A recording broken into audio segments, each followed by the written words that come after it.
On the second day of my wife Elsie Snyder's business trip, I, James Stewart, was cleaning while casually telling the smart speaker. At home, play some music. A deep, unfamiliar male voice came from the speaker. All right, I'm your sunshine. Also, a reminder for Elsie not to forget. Leonel's birthday surprise tonight. I froze, the music suddenly piercing. I thought, my wife is Elsie, so who is Leonel? I immediately called Elsie. Did you mess with the smart speaker at home? There was a brief silence on the other end, followed by her casual laugh. Oh, a friend came over a few days ago, maybe she connected her account. What's up? I laughed it off, said it was nothing, then hung up. Afterward, I pulled up the speaker's login records and took a cab straight to the company address linked to that unfamiliar account. The taxi stopped below Solar Design. I looked up, the glass facade shimmering in the sunlight, dizzying, much like its overwhelming momentum in the industry over the past 2 years.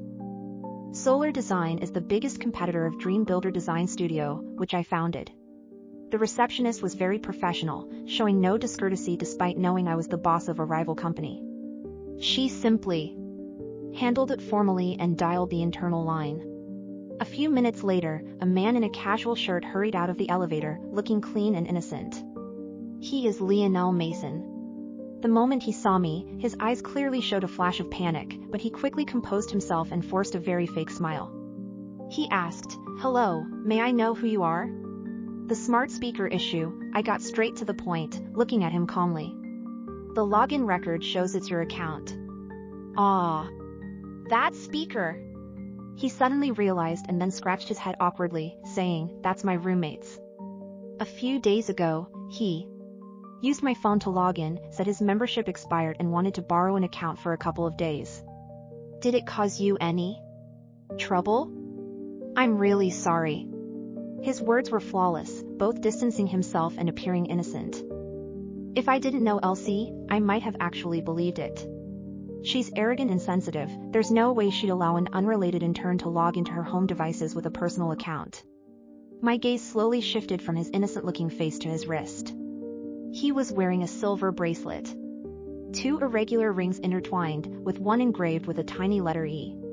That was last year's wedding anniversary gift I designed myself and had a craftsman friend make for Elsie. E is the first letter of Elsie. It's one of a kind. Leonel noticed my gaze and instinctively tried to hide his hand behind his back. I smiled, took a step forward, and spoke gently. That bracelet is quite special. Did your girlfriend give it to you? Nice taste. His face turned pale instantly, his lips trembled slightly, and he couldn't say a word. That's enough. I stopped looking at him and turned to leave. Sitting in the taxi on the way back, I called my friend Alex Wood.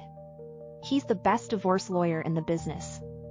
As soon as the phone rang, his loud voice came through. Yo, Mr. Stewart? You finally remembered me? Do me a favor.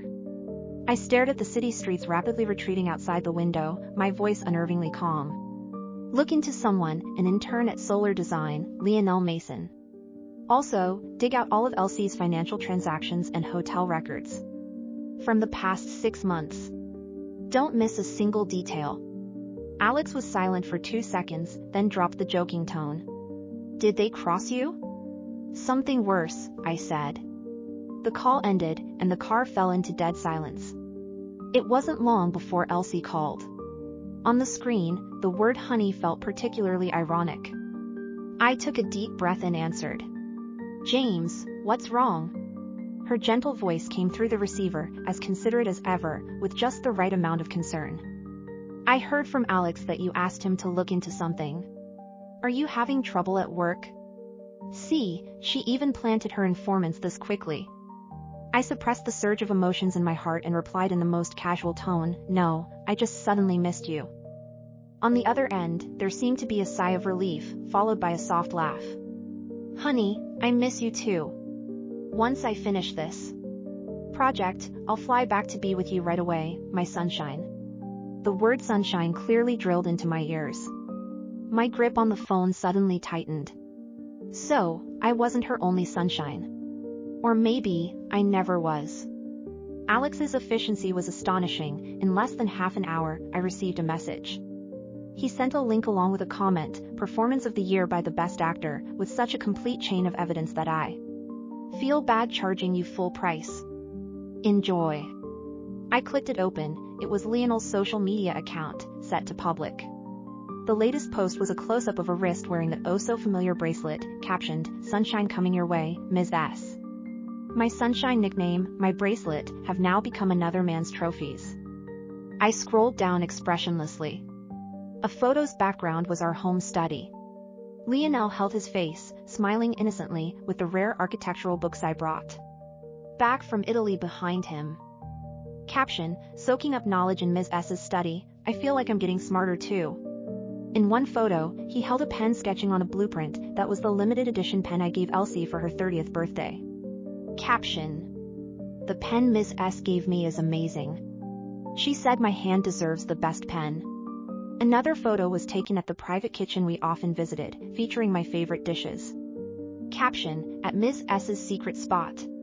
She said I'm the only harbor where she can completely relax."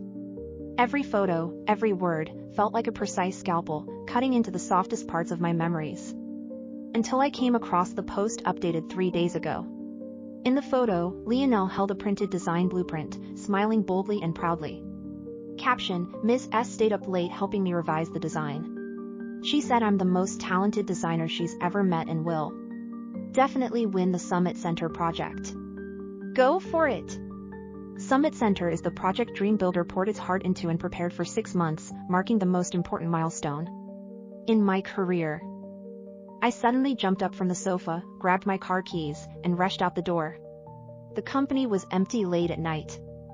I unlocked the door with my fingerprint and headed straight to Elsie's office. Her computer screen was still lit with a screensaver. It was a photo from our wedding day, where she smiled gently and tenderly. I just felt a wave of nausea. I tapped on the keyboard, the screen lit up, and a password input box popped up. I tried my birthday, wrong. Tried our wedding anniversary, still wrong. I let out a cold laugh and entered Leonel's birthday. The password was correct. The desktop was clean and tidy, and I immediately spotted the encrypted folder. I opened it, and inside was the final plan for Summit Center, with every detail embodying countless days and nights of hard work and inspiration from my team and me. Next to it lay another folder, quietly named with just one letter, L. I opened it and found that the plan was almost identical to ours, with only a few key load-bearing structures and design highlights slightly adjusted to avoid core patterns while retaining the essence of the plan. The plan was signed under Leonel's name. So it turns out Elsie not only cheated but also planned to steal my hard work and our company's future to pave the way for her lover. My stomach churned violently, and I gripped the cold desk tightly to keep myself from collapsing. Turns out, jealousy and betrayal can truly change a woman beyond recognition.